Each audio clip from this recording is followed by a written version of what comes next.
Hello, good evening, everyone. I think it's time for us to start the webinar. We just gave everyone 5 minutes of grace before we kickstart, but we are starting now. So, hello, everyone. Welcome to today's webinar. Welcome to today's session. I'm your humbled host, Ezini Hart, representing Brickhills Consulting. And today we are having we have a very exciting topic for you.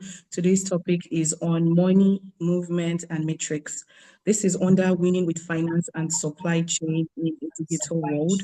I have an amazing I have an amazing guest today.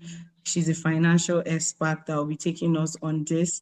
But before we dive right into today's session, I want to talk about Brickhills Consulting a little bit. So we are Brickhills Consulting, we're all about empowering individuals, businesses, and organizations. We help you elevate your skills through the British accredited program.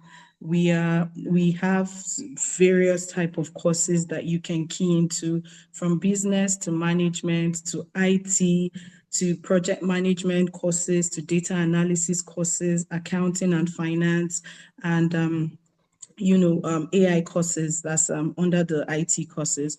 We offer flexible, high quality training options, both in person, online, and the video learning as well. We are very affordable and we are very flexible. So whether you want your learning in person or you want your learning via the video learning on the go, or you want your instructor virtually, we have all the flexibilities for those options. We are also very much, you take your exam. So the process, we have three categories: the beginners and the intermediate, and then the master class. All three categories, you're going to definitely take a short test and you would be issued your certification. So everything about this is really easy. You can check on our website for further information, www.brickhillsonline.com. So having said that, we'll just dive straight right into today's topic. I'm going to be introducing my guest, no other person than Chigozie M. Ukachi. She is Chigozie is a chartered chemical engineer and operations consultant with several years of experience in the aerospace, energy, and consulting industry. Since graduating from University of Manchester, she has held roles as a design engineer, project manager, and a program manager. Most recently, she was an associate at McKinsey, where she solved complex operation problems on a global scale, addressed digital transformation challenges, and developed a passion for consumer electronics. She has completed her MBA at Harvard Business School and currently she works in Apple. So Marivon Ukachi would be taking us on money movement and matrix under winning with finance and supply chain in the digital world. So I'm going to be handing you over to Mary Vaughn. Please note your questions, jot them down. She's enriched. She has so much knowledge on finance, and we'll get back to the Q&As just after she's done with her facilitating. Thank you very much. Over to you, Mary Vaughn. Thank you for the introduction, Izune, and really a pleasure to be here. Excited to share this with you today, and I hope you find it useful.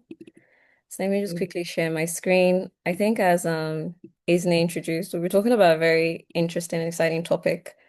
Um, you know, focused on kind of aligning finance and supply chain for a competitive advantage in a digital age. I think she introduced it quite well in short sentence where she said money, movement, and metrics. Money relating to finance, movement relating to supply chain, and metrics a way to bring them together. And so really excited to share some insights with you today. I think it's kind of like, why do we do this? You can see on the screen that you see money flows to material flows. You need, as we know in business, you need money to enable you to produce the right product and get the right material to your customer. And now, as more and more businesses are becoming more fast-paced, and we also now operating in a more digital time than ever before, you can no longer have finance department separate and material flow, supply chain department different. You need them more tightly aligned and integrated, leveraging as much data, technology, and collaboration as possible. And so we'll kind of take you through that journey today on how to do that. So why should finance and supply chain align?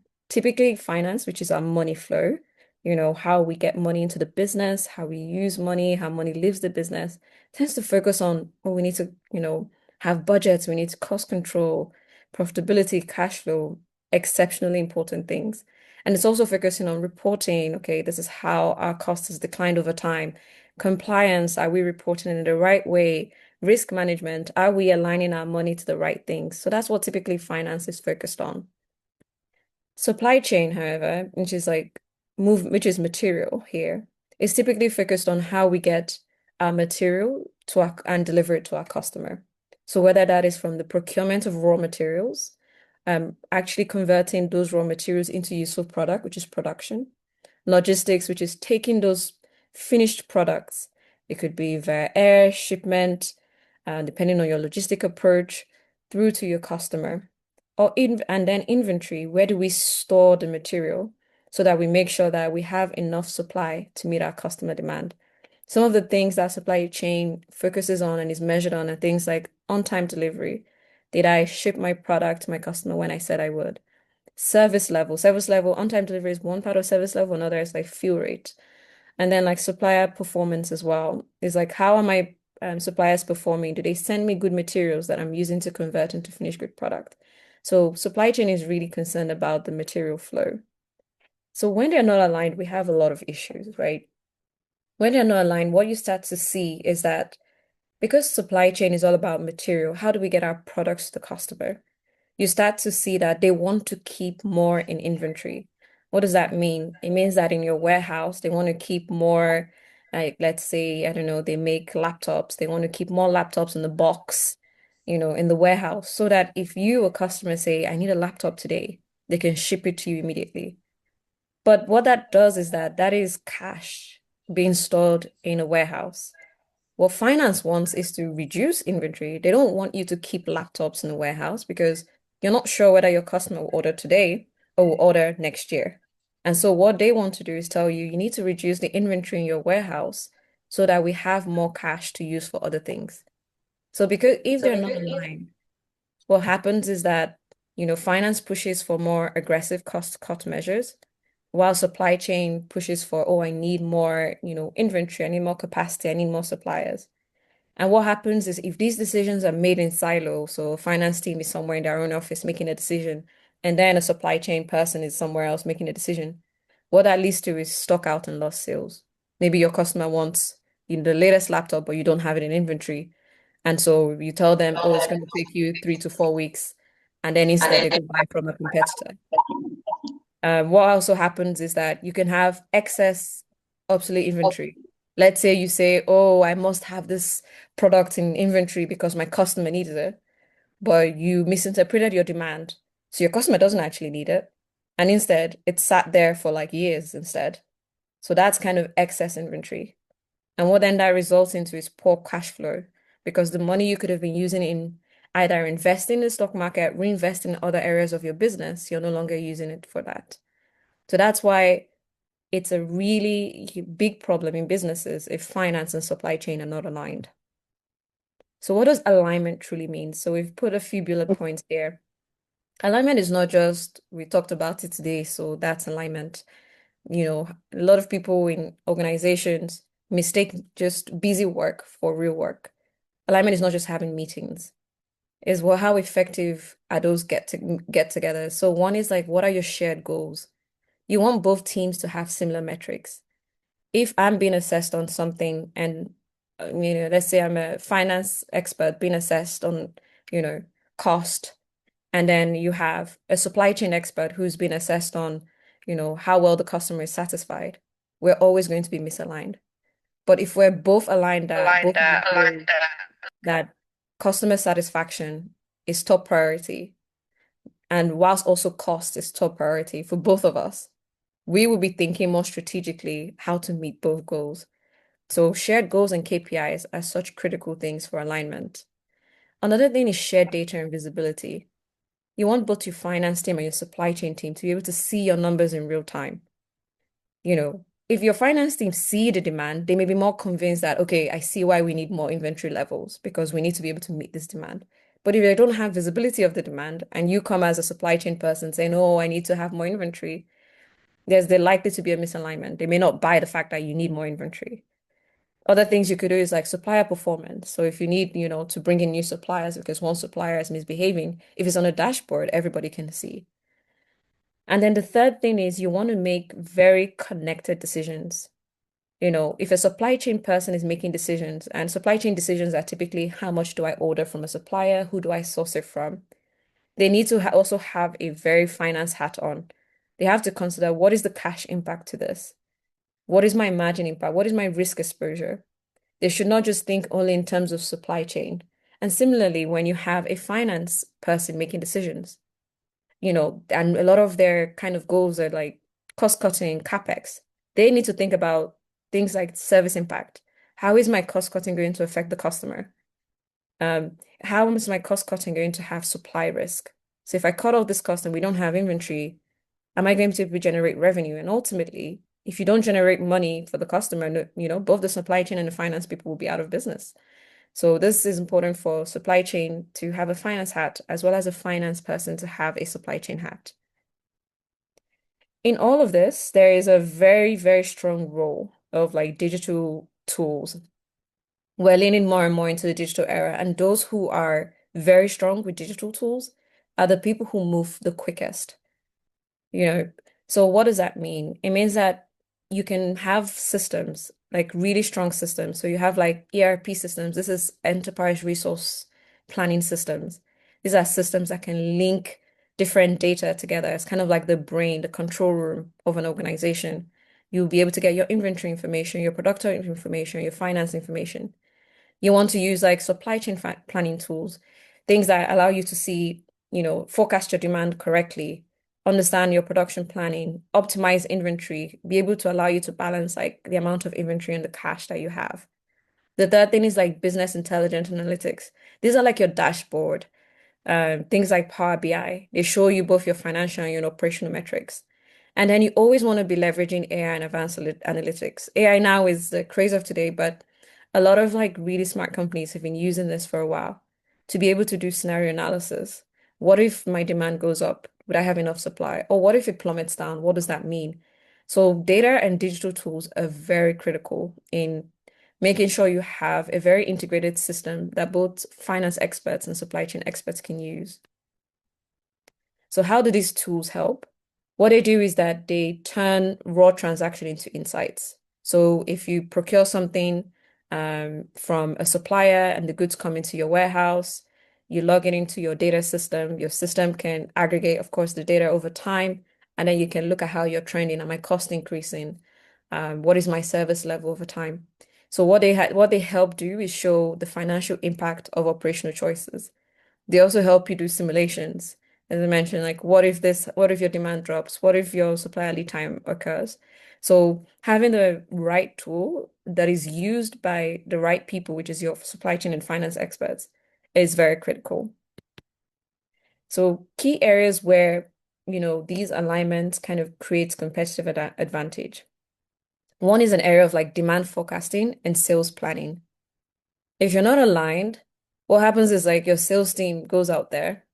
Of course, they're optimistic. They're driven to be optimistic. They want to, get more sales to the company. That's kind of their role. But if not aligned, what they will end up doing is giving overly optimistic forecast, which then means that you would have more inventory, which means you're using more cash than you need. So what that means is that your supply chain overproduces or underproduces depending on the forecast. And then your finance team are surprised. They're like, hey, hang on a minute. You promised me you were going to make 1 million. Now we're only making 500K. Why is this happening? And which is why without alignment, a salesperson can give optimistic forecasts, your supply chain person makes too much, and then your finance people are surprised. But with alignment, everybody reviews it together. There's a joint responsibility. Your sales team sees the forecast. Your sales team provide the forecast. Your finance team can look at it, challenge it, ask questions. Your supply chain team can also bring data to show, oh, are you really sure about this forecast? If you're really sure, this is what's going to happen. I'm going to have to produce this amount of inventory. If that drops, then we lose this amount of money. And then, everyone can validate the assumptions and challenge each other and be able to put a more realistic forecast together.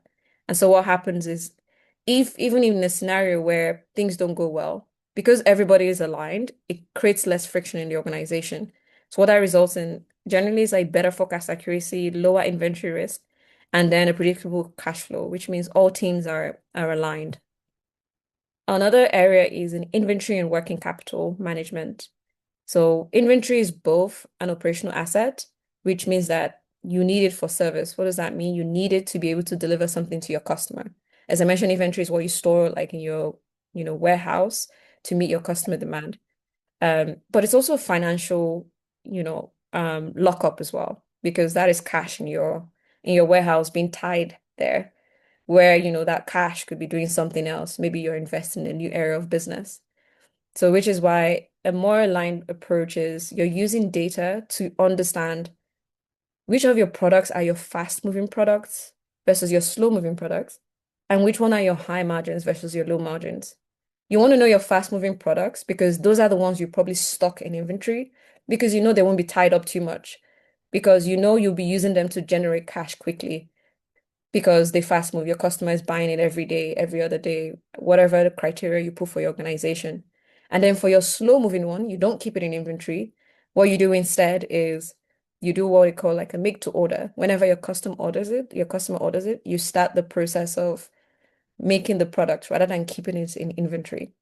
Then there's also like the high margin versus low margin piece as well. If it's a very high margin product, you want to keep it in inventory because if your customer buys that product, you know, great for everybody. Now the business is making more money versus keeping a low margin product in inventory. So it's kind of using data to make sure you segment your product. That is what an aligned approach looks like when it comes to inventory and working capital management. Um, and so what finance and supply chain teams should jointly do is decide where they want to hold more stock. What are strategic stocks? Because, these are the fast movers. What are high margin items we want to keep? And then also decide where you want to reduce stock aggressively. Like what is the low demand stock? What is the low margin stock? You don't want to keep more of those stock in your warehouse. So what that results into is like a very optimized working capital, which is kind of the amount of money you're using day to day in your business. Fewer stockouts because you've kept the high demand things, your customer is getting the items they really want, and less waste and obsolescence because you're keeping the low demand, because you're not storing the low demand items. It means that, you're wasting less and, your product is not, maybe running out of like expiring. The other part that alignment is also very important is like in the sourcing and supplier strategy and cost management. Um, Without alignment, it's very easy for a supply chain person to like focus on, the unit cost, availability. Availability is also making sure that you have the products available for your customers. While the finance will just look at the total spend and cost cutting. In their silo office, they'll just be like, the supply chain people, all they do is spend money. Whilst the supply chain people was like, this finance people, they don't understand that we need to spend money to be able to make more money. So that's what without alignment looks like. But with alignment, both functions are together. They are evaluating together the cost of the total ownership. They're looking at price, quality, lead time, logistics, risk. They're also looking at the impact on margin, cash. So they get to understand each other better. So instead, the conversation is more like a supply chain person would be like, oh, I understand now why you don't want us to hold this much inventory because I see that it's going to have a very detrimental impact into cash. And if we don't have cash, for the next, you know, 1 year, we're not going to have a business because cash is king. So when they both function and evaluate together, people can understand where each other are coming from. And so in the basis of all of this is data. You use data to compare, supplier performance and the financial impact. You use data to say, okay, do I dual source? Do I get more than one supplier, which is what that means? Do I nearshore, which is should I produce maybe my product in Lagos versus maybe producing my product in Kaduna or even outside the country. And you're balancing, what is the cheapest now versus what is going to allow us be here for the long term as well, which is why data is kind of the foundation that ties both the finance and the supply chain teams together. And what that results into, you have a more stronger, reliable supply base. You're always balancing, you know, cost savings and risk management. You have better balance of both aspects. The other aspect that is very important to have alignment is supply, like scenario planning and risk management. Like, as you know, the world is just full of shocks. Anything can happen anytime. One day you think you're having a stable business. The next minute, your currency has depreciated. The next minute, you thought, oh, now my product has very high demand. The next minute, all of a sudden, demand plummets because maybe there's a recession, you know, or you trusted a supplier. You're like, okay, this is my favorite supplier, high quality. There's an earthquake in that region. They can't supply you anymore. So it's kind of like this age is full of many shocks. And so what is important is being able to conduct different scenarios. And what the supply chain person will simulate is, okay, what if my lead time increases? Let's say my supplier can no longer ship my product on time. Maybe they're having to deal with an earthquake somewhere else. And so something that used to take 1 day is now taking 2 weeks. What does that mean? What if there's a capacity constraint? Maybe like, oh, my demand was so high that the machines that I have in my factory is not enough to like produce the amount to meet the demand. Or what if there's a transportation disruption? Your product is coming on the road, and for some reason, I don't know, there's a flooding on the road or something, and you're not able to get your product on time. Like, it's supply chain's role to really simulate those situations because a lot of their role is all about getting the product to the customer. The finance person typically simulates the revenue impact. This is where you have like aligned scenario planning because both will bring both data. The finance person is looking at, okay, how does this impact revenue now that instead of my product coming in 1 week, it's coming in 1 day, it's coming in 2 weeks. What is this going to impact revenue? Then what's going to be the margin impact? How is this going to affect our cash and funding? And together they're able to raise issues easily. And then they're able to also put in place mitigation plans. Maybe it's like, okay, because there's a risk that this area has, there's a risk that maybe there could be issues. This is an area that has earthquakes, etc. Maybe I should get another supplier in a different region that in case my most reliable supplier doesn't work out, I know I can get supply somewhere else. So that's kind of what aligned scenario planning leads to. It leads to like mitigation of risk and risk management. So together what they do is they're able to identify high risk scenarios, they're able to build contingency plans, they're able to decide what should we do in advance of it actually happening. Because great businesses are built on being proactive and not reactive. You plan to be proactive, but though you also want to be very nimble, that if you have to be reactive, you have to be reactive fast. But great organization leave majority of planning to being proactive, not reactive. So what the result of very aligned situations is you have faster, more confident response to disruption because you planned it in advance, and you have a competitive advantage because most of your competitors are reactive. Let's say now your organization becomes 80% proactive and 20% reactive, where most other organizations are like 80% reactive and 20% proactive. It becomes your competitive advantage instead. So this is why being aligned with finance and supply chain are very important. Another way where alignment is so important is in performance measurement and incentives. Like you can say everything you want to say it on a webinar, say it on a town hall, say it in person. But if the performance measurement and incentive are not aligned, behaviors will not change. So let's say, for example, you told everybody, yes, I need supply chain and finance to work together.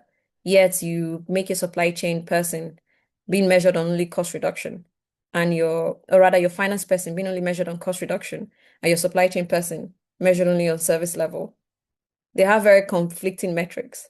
So the other one still would be like, oh, I hear you say you want me to work with my finance person, but at the end of the month, I'm going to be assessed on whether or not I delivered my product on time to my customer. So I'm still going to overstock. I'm going to put many inventory there. While the finance person is, hang on a minute, you tell me to work with my supply chain person, but all they do is overstock. I'm going to figure out how to cut cost. And I don't care if it hurts my supply chain person. which is why it's important to have very, very aligned incentive. Misaligned incentive creates conflicts, creates friction in your organization. So which is why this is very critical. So what does aligned incentives look like? It means like the KPI, both have the same KPI. Your finance person is also being measured on service level, like how well does the customer get the product? So on-time delivery, do we, if the customer ordered 10, do we actually deliver 10 or do we deliver 5? It's like fill rate. They're both aligned on, okay, what is the supply chain cost as a percentage of sales? They're both aligned on what do we want our inventory days and our working capital to be. So it's kind of everyone gets the same incentive and they get the same bonuses tied to the same incentive so that everybody is moving in the same direction. So this is what aligned KPI is also very critical. So these are some of the ways I've just covered that misalignment can cause issues and what good alignment looks like. As I mentioned, a lot of these are enabled by the foundation of digital technologies and data. So how does digital technology, how does it actually strengthen alignment? One here is like real-time dashboards, right? You want to be able to see things, to be able to make decisions. What does that look like? It can be like a screen, Excel, Power BI, depending on your company capability, where everybody can go in and see, okay, these are the orders, shipments, the inventory, this is the revenue impact, the cost impact, cash position. And it moves as you learn more, emphasis on like the real time so that things are changing as you get more data. The second is AI and predictive analytics. So luckily for most organizations, everybody is a bit more clued in now into kind of AI and predictive analytics and how important it is. So you want to be able to leverage it to do like demand prediction. You know, is my demand going to go up, down? You want to use it to do risk scoring. What are the potentials for my suppliers to be able to deliver my product on time? You want to use it to optimize your inventory and how frequently you replenish your inventory. So AI and predictive analysis are very critical to businesses today. The third is integrated planning platforms. S&OP, which is called Sales and Operations Planning, and IBP, which is Integrated Business Planning. It's a kind of a forum or a cadence that brings together your sales team, your supply chain team, and your finance team. Sometimes it has other teams like your marketing, product teams, and the purpose of this is that everybody comes together and agree on like an integrated plan. So everybody knows what everybody is doing, and then gives everybody the opportunity to make comments, challenge each other in a respectful way, and you come out of that forum with an integrated plan. So what are some of like the practical ways to align finance and supply chain? This is a kind of a simple roadmap. The first is you create a joint steering team, which is pretty much similar to what we just covered in the sales and operation planning teams. These teams meet together regularly. So in my experience, it could be like, depending on the intensity of the organization, it can be weekly. In some places, it could be monthly. It really depends on the organization. Sometimes you might have smaller team meets and then come together in a bigger forum. One is create a joint steering team. The second is agree on a common set of KPIs. We talked about how it doesn't matter what you say, if you say it in the town hall, if you don't have the same aligned metrics that everybody is being measured on, progress will be very, very slow. So the second step is align on a common set of KPIs where that balances service, which is being able to deliver to your customer, balances cost, balances cash, and make sure like both teams have those kind of overlapping outcomes. And then the third is invest in your data and system integration.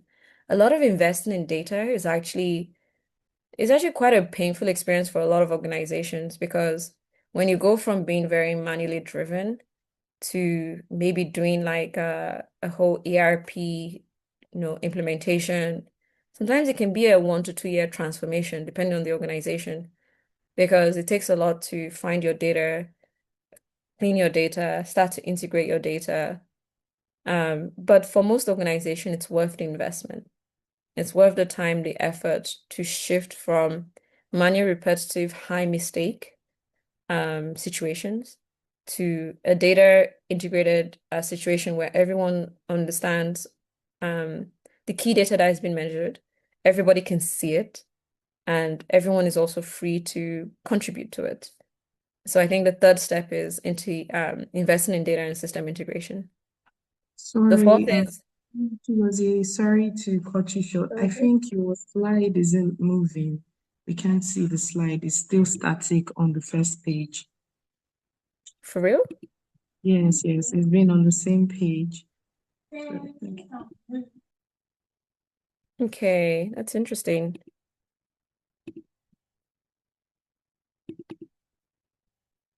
Give me a second. We can see the slide now. Oh, thank you for letting me know. I've been talking through quite a few slides, so my apologies for that. Um, I think I will still walk through the slides, and maybe what I can do is when I finish, I can just quickly scan through a few bits and pieces of what I mentioned, just so you get a sense of that. All right, let me then go to where I am. So this is kind of what I was talking through. Okay, maybe I leave it like this instead, as opposed to full screen, which I had it before. The fourth part is kind of implementing integrated planning cycles. So your sales and operations planning meetings, I mentioned some people do weekly, some people do monthly. So you want to integrate that rhythm and align everybody on the expectations of what they should bring to the meeting, what kind of data should be presented to the meeting, because then it aligns like joint decision making, around kind of demand, supply, and financial plans. The fifth piece is we talked about scenario planning, which is so important. Life doesn't always go the way we plan it for it to go. So regularly test like what if scenarios, demand goes up, demand goes down, align on decisions on how you're going to cover risk, and if everybody's aligned, then it's more of moving forward together. And the pieces, the culture matters and leaders matter, individuals matter, individual contributors matter. Like build a culture that encourages easy dialogue, encourage the finance person to understand where the supply chain, experts are coming from and the realities of supply chain. Encourage your supply chain experts to understand where the financial team are coming from. Um, and you want to cross-train those key managers where possible. Because without kind of the fundamental collaborative culture, it can also turn into kind of a more friction-based conversation. Um, and so I kind of coming more towards the end. All of this is just to say it's very, very critical to align your finance teams and your supply chain teams to be able to be competitive in this time. And this time is very much of a what we call a digital age, where data and digital is the foundation of most decisions. So that means you want to treat financial flow, which is our money flow, and physical flow, which is our material supply chain flow, as one system. You want to, use data, integrated system analytics to connect decisions.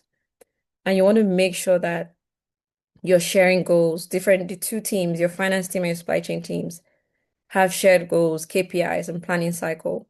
You want to make sure you collaborate on things like forecasting, inventory, sourcing, risk management. And the thing is, when in top organizations, when finance and supply chain are aligned, it really leads to, great customer experience, like because your customer get what they need because both teams are aligned to have the right inventory on hand. Your business uses cash more intelligently, like cash is king. If your business doesn't have cash, doesn't matter how much you're trying to service your customer, you go out of business very quickly, which is why both teams always have to be aligned. The organization is always also able to like respond faster to change because you've done your scenario analysis. You've created maybe a bit of buffer for situations, unplanned situations, and your competitive advantage becomes sustained, not accidental. So that is the kind of the end of this part. I think I would just, given it was stuck a bit, I think I would just quickly scan and tell you how the slides were. I think you may have been maybe stuck here. This was kind of the introductory part. We covered why finance and supply chain must align and where they focus, where finance focuses. We covered where supply chain um, focuses, which is like procurement, logistics, and inventory. We covered kind of when they're not aligned, the problems that come up between supply chain and finance, and what happens when decisions are made in silo, which leads to stock out, lost sales, excess or obsolete inventory. We talked about what alignment means, and we mentioned a few key things around what alignment meant. So shared goals and KPIs, shared data and visibility, having both teams see the same data, connected decisions with, supply chain thinks about finance impact, finance thinks about supply chain. And we talked about kind of the role of data and digital tools. So ERP systems, supply planning, business intelligence dashboard, AI analytics. We talked about how these tools help because they help convert raw transactions into insights. We talked about key areas where alignment can create competitive advantage. We went through what happens when it's without alignment in areas like demand forecasting and sales planning, which is that your sales team may give optimistic forecast, supply chain overproduces, finance is surprised because of revenue spikes. And then what happens with alignment, where everybody has jointly reviewed everything and what the results are, just like better forecast accuracy.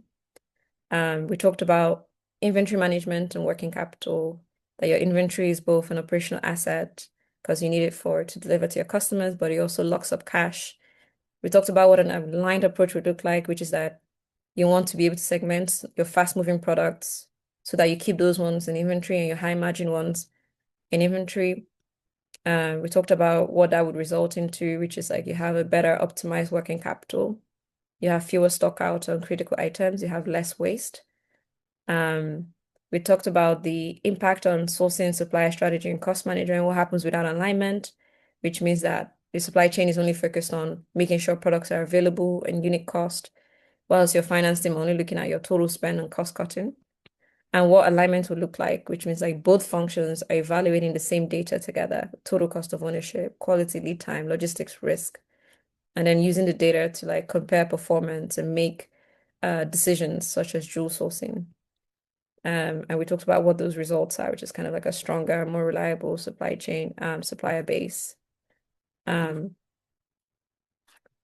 just go down. We talked about kind of scenario planning, risk management, what happens if both supply chain and finance are aligned on scenario planning, what the supply chain person will simulate, which is like lead time, capacity, transport, disruptions, what the finance person would simulate, which is like revenue margin impact. And we talked about what that results in, which is like a very strong competitive advantage because you have a faster response to disruptions. And then we talked about the critical aspect of aligning incentives and making sure that everybody has the same incentive. Because even if you want all these things that we've previously talked about, without the right incentive, such as like align KPIs like service level, inventory days, then your team can work more effectively together. We talked about how digital technology strengthen alignment, so things like real-time dashboard, AI and predictive analysis, integrated planning platforms like sales and operation planning, integrated business planning, etc. And we talked about we finished up in some kind of practical steps to align your finance and supply chain teams together. So joint steering teams, common KPIs, investing in like data and system integration, implementing like regular cycles, planning cycles. Some teams doing monthly, some weekly, using scenario planning, what if situations. And then everything always forms on a collaborative and encouraging a very collaborative culture. And I think we wrapped up and just reemphasized kind of what the importance of having an aligned kind of finance and supply chain teams really means for a business. It truly creates a kind of a fundamental competitive advantage in this digital age. I will pause there. Okay, thank you so much for an amazing, enriching session. So we'll just be taking the Q and the questions now. We'll just limit our questions today to about 3 questions because of time. So if you have any questions, can you share your questions and unmute your mic and ask your questions? Okay, I can see, I have a question here from Clara. She's saying, what differentiates companies that successfully achieve end-to-end alignment from those that struggle? Yeah. I would say two things, two critical things. One is the performance metrics, and then the second is the culture. Um, I think a lot of organizations know this in principle. They know that, the team should be aligned. They know that you need to achieve both objectives of delivering to your customer on time, as well as managing your finances, to successfully run your business. Where a lot of organizations fall is that they don't put that in their performance metrics. So, some companies have annual review cycles and they're not reviewing performance metrics that is tied to both finance impact as well as supply chain impact. So I think that's one. And then the second part is the culture. Like a lot of this involves collaboration. Um, like you mentioned, you would have like monthly meetings with like your finance and your supply chain teams, and you want them to be open to having discussions, to asking questions, to evaluating the data that has been shared, so that when you leave those meetings, you leave it better than when each person came in individually. If it's not a collaborative culture, people could come into the meetings criticizing the other, um, teams, and versus saying, "Oh, I see this is your goal. This is how I think we can get it," whilst also maintaining sufficient cash to run the business. So I'll say two things: performance metrics, as well as culture, are some of the critical things that differentiate those who are successful versus those who fail.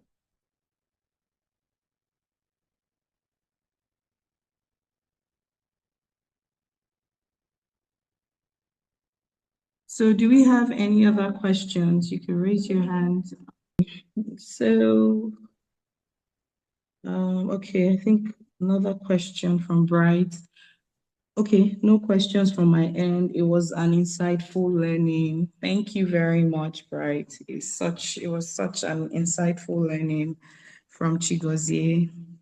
Okay, we just got one question. Sorry. What are the biggest barriers that prevent team collaborating effectively? I think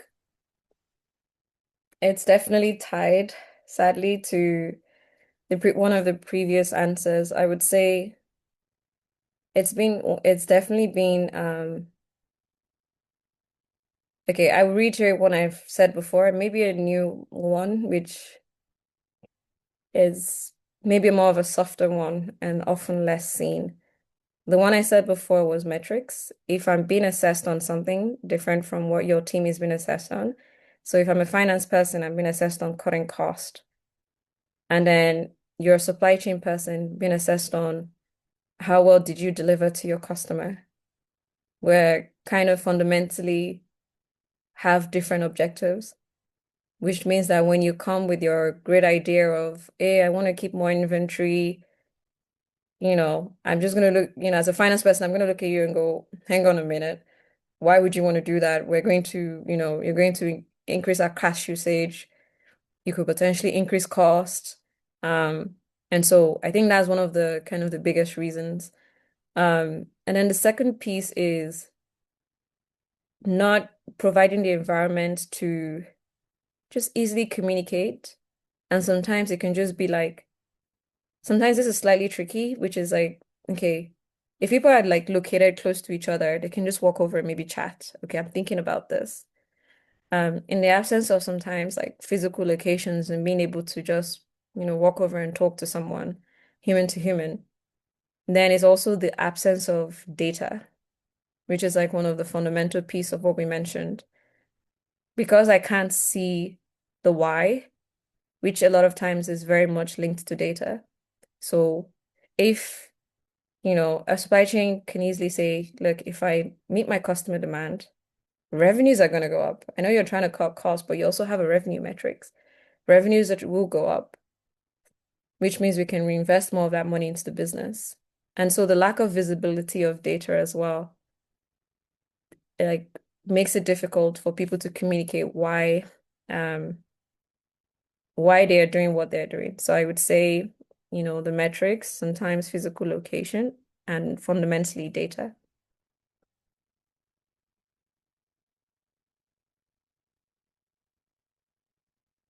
Thank you very much, Mirivan. I hope that answered your question. Yeah, so we'll just be wrapping it up. Okay, he or she says thank you very much because the name isn't showing. Okay, today has been such an insightful session. We got an in-depth knowledge of winning with finance and supply chain in a digital world. All thanks to Chigozie for today's session. And, hopefully we see her soon. And yeah, so just to wrap it up and to conclude, I thank everyone for joining us today. We hope you found this webinar very, very, very valuable. Remember, here at Brickhills Consulting, we offer a wide range of accredited courses to help you expand your skills. Stay tuned to our future webinars and courses, and don't hesitate to reach out if you have any more questions via our email, and you can also check our website on www.brickhillsconsulting.com and www.brickshillonline.com to register for your courses today. And you can also check our social media pages from Instagram to our YouTube pages. We also have some free courses on YouTube where you can, self-educate yourself, and the recorded version of the webinars as well. And you can always reach out to us there. So in summary, thank you so much for joining today, and see you next month for next month's webinar. Bye for now. Thanks all. Mhm.